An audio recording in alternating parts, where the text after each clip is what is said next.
Produced in high definition by Fox 50. Viewer discretion is advised.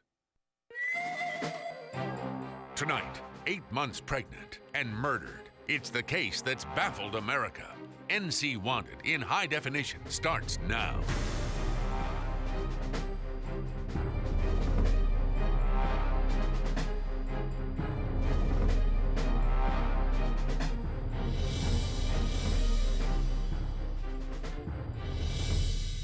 Hello, I'm Gerald Owens. Welcome to NC Wanted. Tonight we delve into the unsolved murder of a young pregnant mother. For months, the Jenna Nielsen case has baffled America. USA Today has run full-page ads. America's Most Wanted has put up billboards. Yet despite a blitz of local and national media coverage, Raleigh police still have no suspects. A constant bright light, though, has been the tenacity of Jenna's family and friends. They've spoken to anyone who would listen, answered countless questions from reporters, and have spoken out about what they see as a glitch in North Carolina law. We now kiss each other as husband and wife. For somebody to actually kill someone, you know, especially a daughter, there's just this feeling that you just can't get past. It wasn't an accident, it was deliberate. Somebody definitely not in their right mind did this heinous crime, and they just need to pay. Somehow, some way, this person needs to be caught.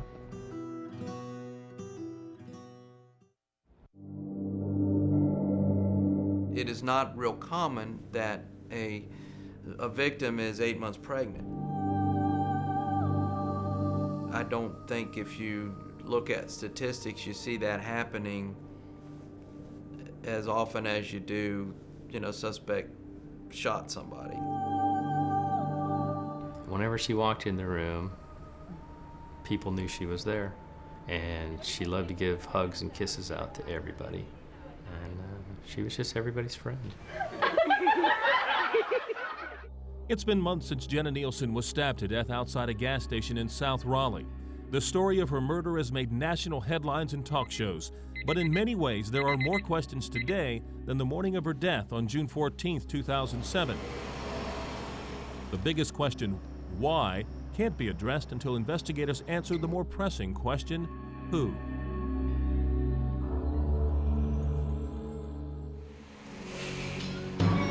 She was stabbed one time in the neck, and she did have abrasions and contusions on her elbows and knees, which would be indicative of some form of a struggle.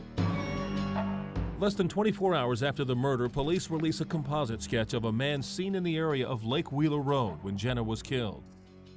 I have to have confidence in the person that saw this person to believe that the person they saw reflects what the composite shows. And I have that confidence. Now, as to who the person in the sketch is, that person could mean absolutely nothing to the case. That person could be the person responsible for Jenna's homicide.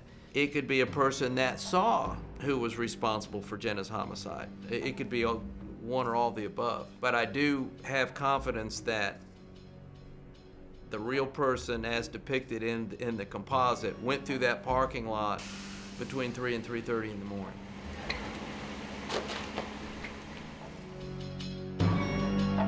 Police quickly characterized the killing as random, but search warrants of the couple's email show police have not ruled out the possibility that Jenna knew her killer. The keys were still in her car, and Jenna didn't have much money on her. The autopsy report suggests a motive with sexual overtones. Partially removed, though, means partially. That they were pulled down, but to the degree that it may have suggested one type of crime or another, I don't think that at this stage of the investigation that inference is accurate. Was she sexually assaulted? There's no indication that she was. With no obvious motive and little other evidence, investigators focus on a cluster of homeless camps in a half-mile radius of where Jenna was killed. We identified at least 26 potential camps and interviewed people in each of those. There was a lot made of that by both the Raleigh Police Department and also media, local and national. Now, does that mean that the suspect or the person responsible for this crime wasn't there? I don't know the answer to that. But I do know that we spent a good amount of energy and effort doing that. Meanwhile, media outlets from USA Today to America's Most Wanted pick up the story, and the search for Jenna's killer goes national. Police follow leads as far away as Texas and Mississippi, and tips pour into the Raleigh Police Department. Friends, family, and detectives appreciate the national coverage, but fear the implication that Jenna's killer is nowhere near Raleigh, North Carolina. They may very well be physically long gone, but that doesn't mean that information about them, parts of them, anything related to them still isn't here. The person isn't caught. I don't know what it'll do. I will always have thoughts in the back of my mind is why? Where is he? What are the police doing right now to find him? In general, more information requires more knocking on doors, more work. We can never have enough information. There have been cases where clues came in unlikely places.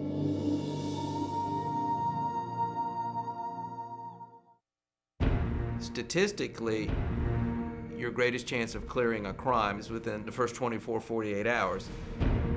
I have been involved in cases in 30 years of doing this that have not revealed the suspect in the first month, the first 6 months, the first year. We are still working on the hundreds and hundreds and hundreds of leads, and I am confident, though, that we will clear this case.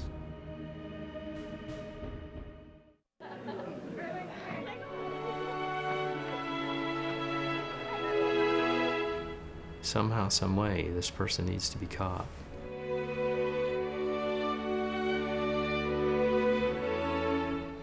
And 1,000 things go through your mind, you know.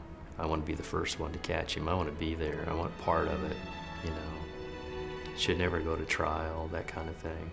But you have to stand back and you have to let the police do their job.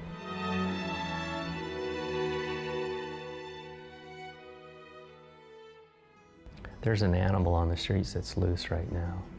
If he can do it to my daughter, he can do it to your daughter. And he obviously doesn't care.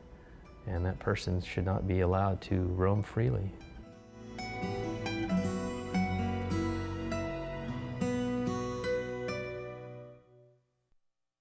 So to everyone here, thank you for being here for us. Raleigh police want to talk to anyone who was driving on Lake Wheeler Road near the Beltline in the early morning hours of June 14, 2007. They also want more information about the man in this sketch. He's believed to be Hispanic, about 5'3", weighing 120 pounds, and between 17 and 20 years old. On the night of the murder, he was wearing a black sleeveless t-shirt and baggy blue jeans. If you have any information on the murder of Jenna Nielsen, call us toll-free at 1-866-43-WANTED. Or go to ncwanted.com and click Report a Tip. Your identity can remain confidential. Coming up, a pregnant woman is murdered along with her unborn child, but only one murder charge for the killer. A look at North Carolina's proposed fetal homicide law is next.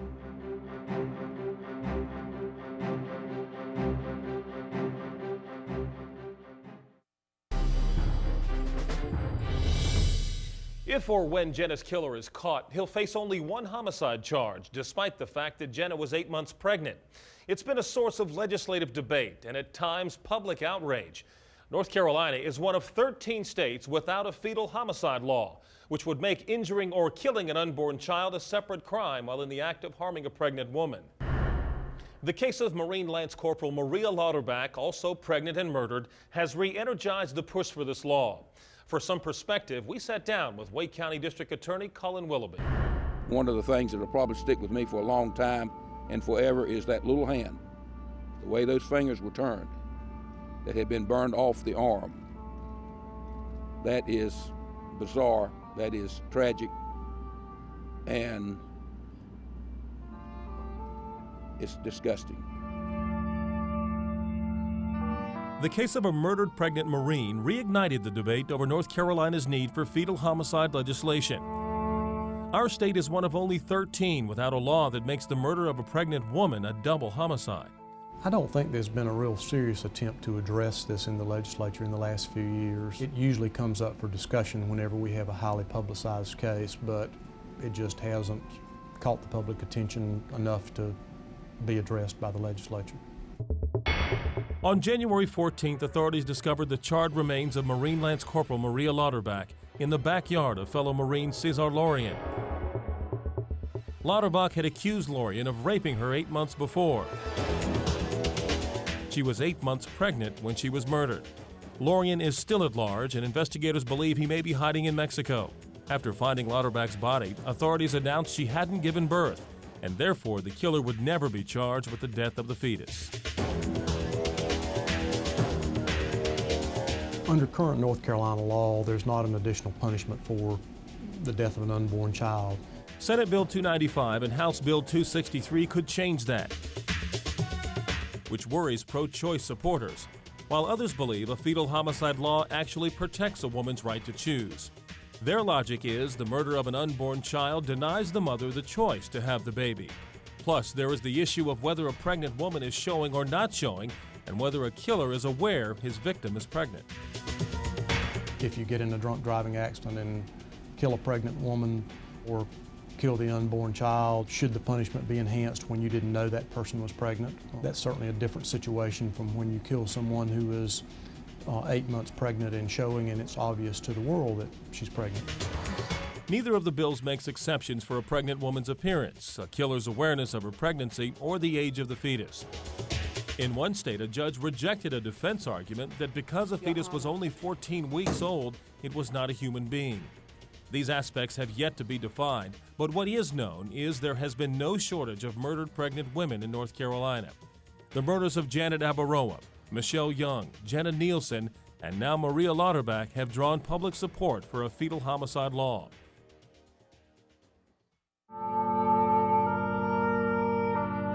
And for families who lost their pregnant wife, mother, or daughter to violence, the unborn child needs to be recognized under North Carolina law. This child had a name. We were totally prepared for another grandson. We were just weeks away. He had a name, he had a life, he had a future, and all that was taken away. That person took 2 lives that day and should be punished for 2. And why the law won't see it that way, I don't know, but the law has to be changed. To voice your perspective on a fetal homicide law in North Carolina, email us at ncwanted@ncwanted.com. Again, that's ncwanted@ncwanted.com. We will post your responses on our website next week. Coming up, she was found shot and killed with her unharmed baby by her side. The unsolved case of Latasha Sutton of Wayne County is next.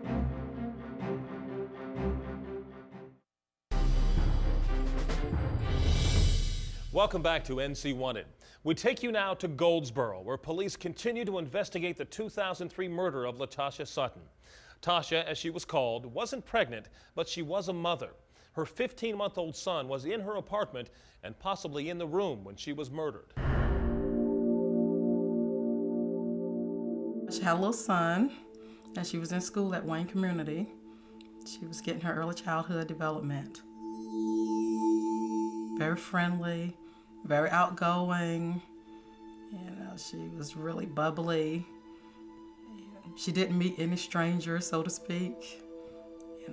Everyone seemed to be her friend. We'd always told her, "You just wait until you get children." Look at that puppy. You know, she was always talking, always doing this, that, or the other. Said your child is going to run you ragged.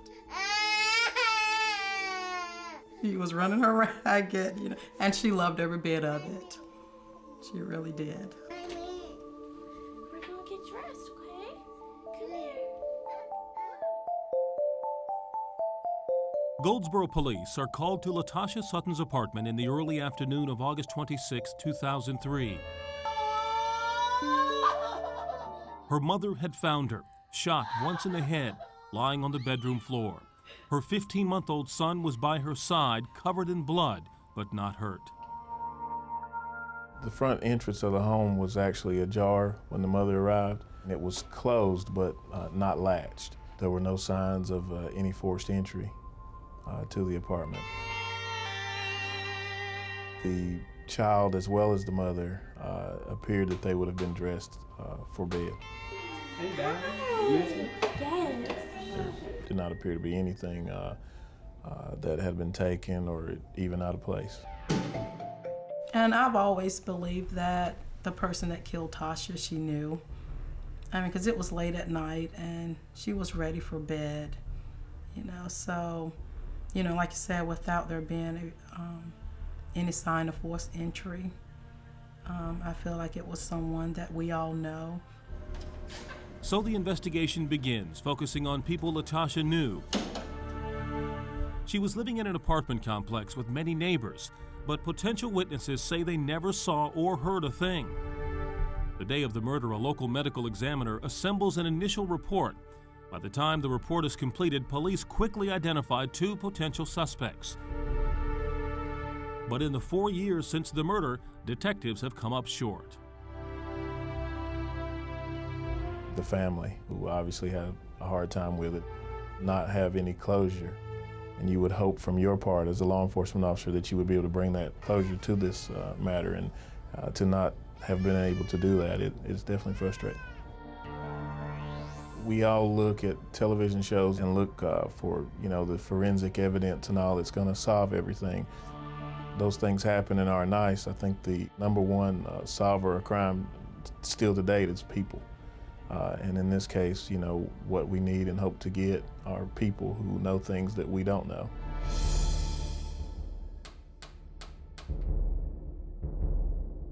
I'm hoping that it was something that was not planned.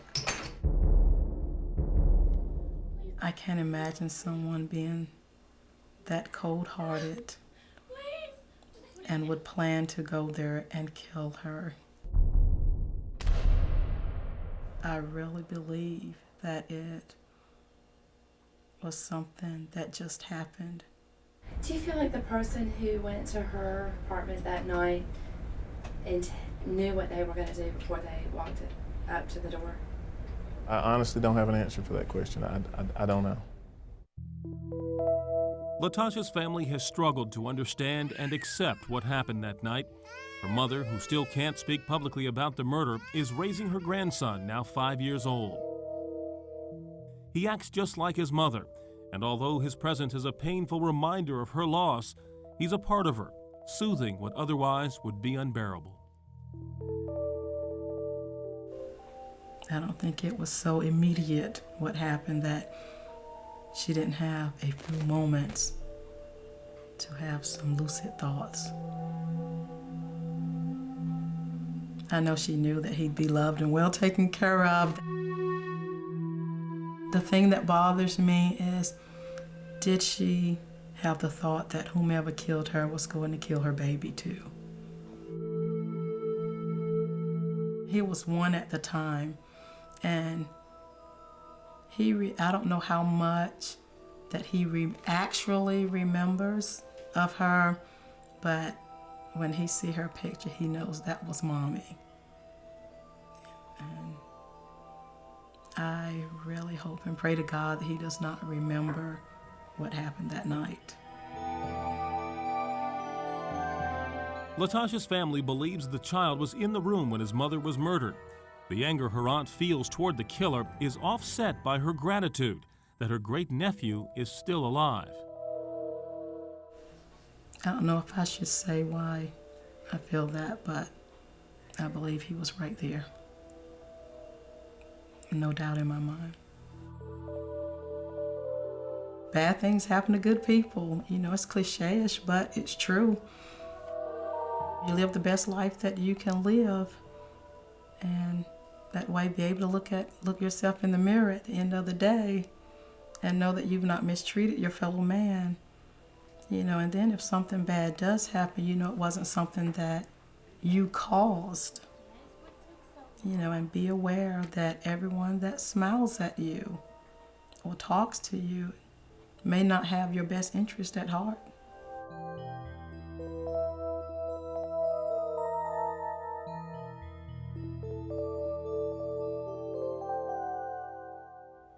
Investigators need your help to identify the person who went to Latasha's apartment the night of August 25th, 2003.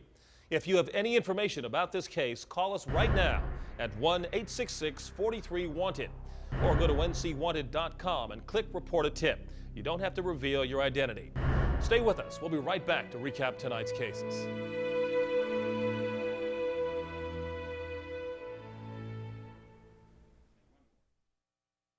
On the next NC Wanted. It was a particularly gruesome, brutal murder. Her 1974 Monte Carlo was stuck on Lover's Lane, and she was in the trunk, beaten to death with her own car jack. Today, her children are grown up and want to know who killed their mother. Because of incompetence or because of maybe conspiracy or whatever, that evidence is not there. The unsolved case of Alice Burgess of Vance County. Next Saturday night after the 10 o'clock news on Fox 50.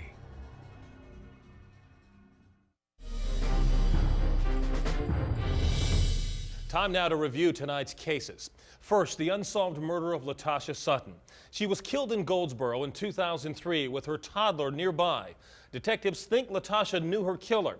They want information about frequent visitors to her apartment, especially anyone who planned to visit her the night of August 25th, 2003. Next, the case of Jenna Nielsen, murdered last summer in the early morning hours of June 14, 2007.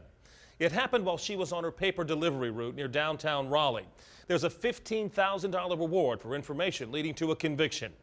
Police have released a composite of someone seen in the area around the time of the murder.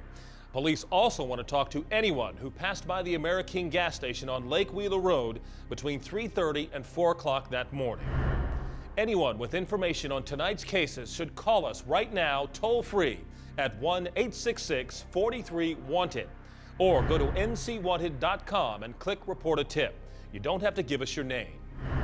What may seem insignificant to you may be the one clue investigators need to solve these crimes. Join us next week as we bring you more unsolved cases and wanted fugitives in our area and across the state. Remember, together we can fight to protect the quality of life we hold dear in North Carolina. I'm Gerald Owens. Good night.